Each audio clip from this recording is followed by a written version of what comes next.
Alors qu'Igor Tudor a annoncé son départ ce jeudi, la direction marseillaise veut être fixée rapidement sur l'identité de son successeur pour préparer la saison prochaine. Plusieurs rumeurs sont apparues ces dernières heures, mais il y a un nom qui retient beaucoup l'attention, celui de Marcelo Gallardo, qui est cité comme l'un des favoris par plusieurs médias. Dans cette vidéo, on va présenter son profil en tant que coach, en revenant aussi très brièvement sur le joueur qu'il a été, et on va se demander pourquoi Gallardo serait un très bon choix pour remplacer Igor Tudor. De votre côté, pensez-vous que l'OM doit absolument faire venir Marcelo Gallardo ou alors faut-il se tourner en priorité vers d'autres coachs? J'attends vos avis en commentaire. On commence directement par un petit point actualité sur le prochain entraîneur. Foot Mercato a cité 4 noms qui seraient dans la shortlist olympienne. Marcelino, qui fait figure de grand prétendant par rapport à sa proximité avec Longoria. Ils se sont côtoyés à Valence et sa situation d'entraîneur libre font de lui un choix plus simple à boucler que d'autres. Vincenzo Italiano ferait aussi partie de la shortlist d'après Foot Mercato, seulement la Fiorentina ne le lâchera pas si facilement et au-delà de ça, le Napoli est vraiment très intéressé par lui.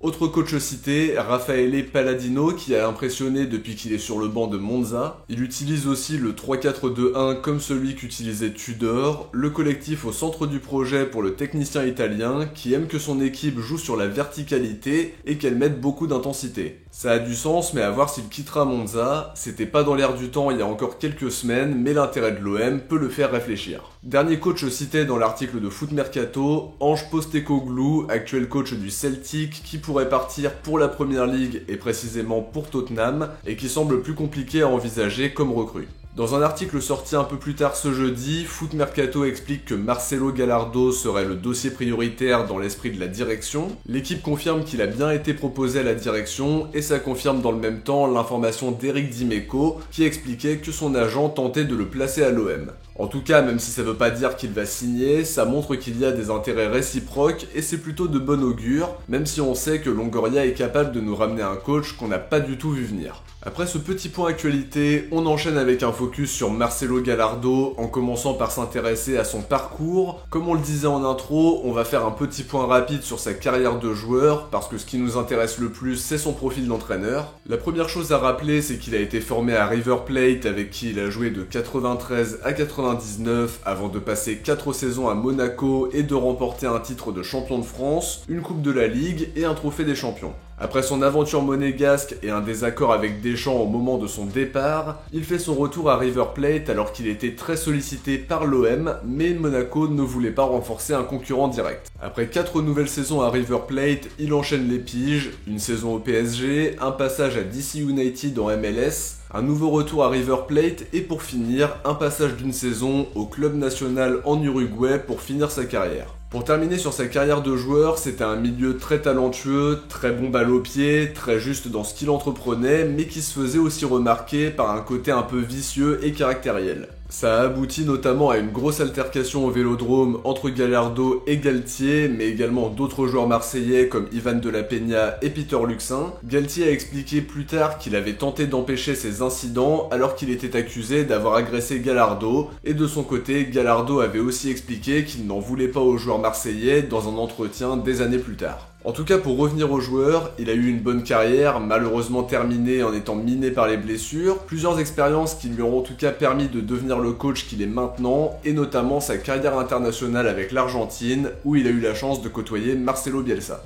On enchaîne sur sa carrière d'entraîneur qui finalement commence quelques jours après l'annonce de sa fin de carrière en tant que joueur. Il fait ses premiers pas sur le banc du National Montevideo, des débuts très réussis parce qu'il est sacré champion d'Uruguay pour sa seule et unique saison, avant de quitter le club uruguayen et de se consacrer à sa famille sur les 3 années suivantes. À l'été 2014, il est nommé entraîneur de River Plate, son club formateur où il a joué pendant 11 ans au total entre ses 3 passages, un club qui l'aura marqué de son empreinte en tant que joueur évidemment, mais aussi bien sûr en tant qu'entraîneur. En 8 ans sur le banc du club argentin, il se construit un impressionnant palmarès, avec notamment 2 Copa Libertadores, une Copa Sudamericana quelques mois après son arrivée, et un trophée qui échappait à River Plate depuis la création. 3 coupes d'Argentine et un titre de champion d'Argentine en 2021. On peut aussi ajouter qu'il a été finaliste de la Libertadores en 2019, une finale perdue contre Flamengo qui a renversé River Plate en 3 minutes en toute fin de match, sur un doublé de Gabigol, et aussi une finale de Coupe du Monde des clubs en 2015, perdue 3-0 face au Barça.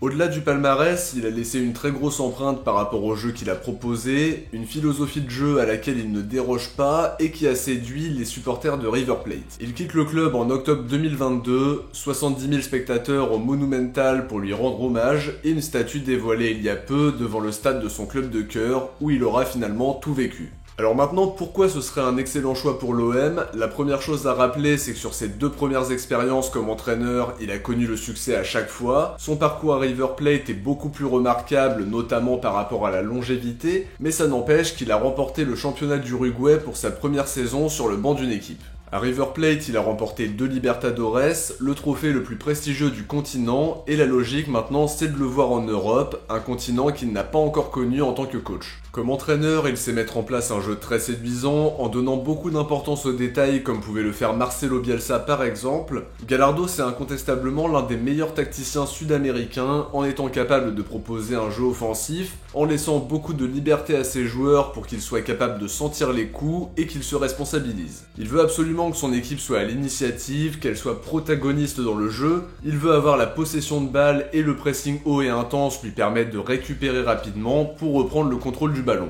Comme je l'expliquais dans la vidéo d'hier, il n'a pas vraiment de dispositif préférentiel parce qu'il se caractérise surtout par sa faculté d'adaptation, en s'adaptant à ce que va proposer l'adversaire pour agir en conséquence. Sur les phases offensives, il veut que son équipe apporte le surnombre et qu'elle soit très entreprenante. Malgré tout ça, il accorde énormément d'importance à l'aspect défensif bien sûr, en demandant à ses joueurs de la rigueur dans le placement à la perte du ballon. Ses méthodes d'entraînement sont quand même assez proches de celles de Marcelo Bielsa, un coach qui l'a vraiment inspiré. Son style de jeu est assez énergivore et l'intensité est vraiment primordiale. Sur l'aspect gestion du groupe, il est capable d'être proche de ses joueurs pour tenter de comprendre leurs problèmes, mais tout en restant quand même mesuré dans cette relation.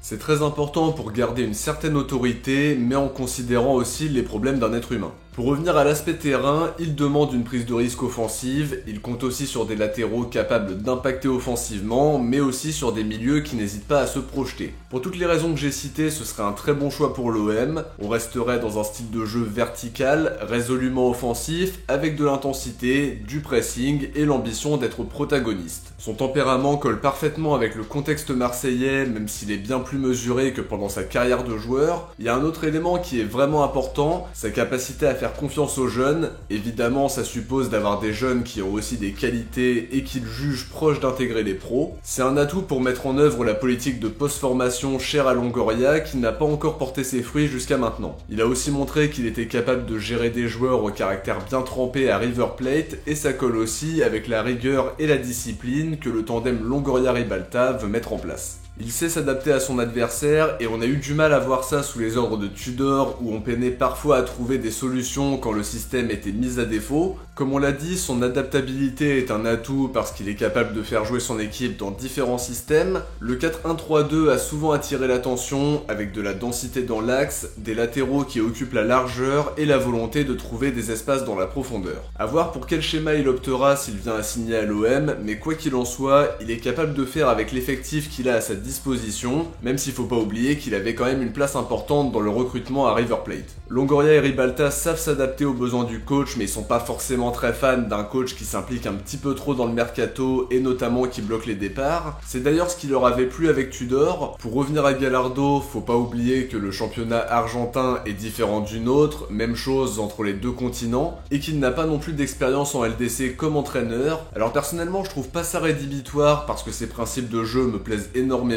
C'est un jeu qui est compatible avec la devise du club, un coach qui sait se remettre en question et trouver des solutions quand le système qu'il a choisi est mis à mal. Et autre aspect très important, il sait concerner tout son groupe en mettant en place un turnover efficace. La piste me plaît énormément et j'espère qu'on arrivera à le faire venir. On parlera en tout cas des avancées sur le dossier du coach dans les prochains épisodes d'ActuOM. De notre côté, on arrive à la fin de cette vidéo, j'espère qu'elle vous a plu et comme d'habitude, si c'est le cas, n'oubliez pas de laisser un like avant de partir pour soutenir la chaîne. Je vous invite aussi à vous abonner pour ne rien louper des prochaines vidéos. Si vous avez regardé la vidéo jusqu'à la fin, écrivez Gallardo dans les commentaires. De mon côté, je vous dis à très vite pour une prochaine vidéo. Ciao, portez-vous bien et surtout allez l'OM.